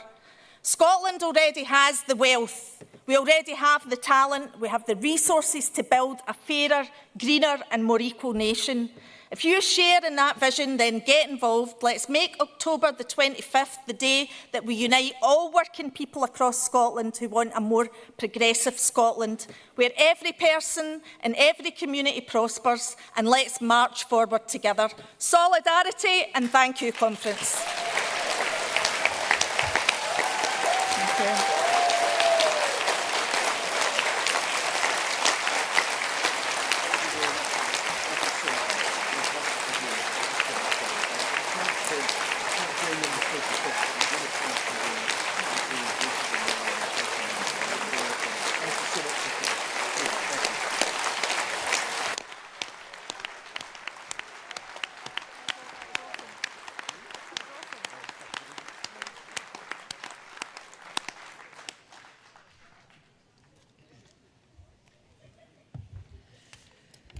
Well, thank you very much, Conference. And can I once again thank Ros for coming to our conference today. This was her first time speaking from the main stage. I most certainly hope it is not the last. And we're all very grateful to Ros, both for the common cause that we share, but also for our challenge. Please put your hands together again for Ros.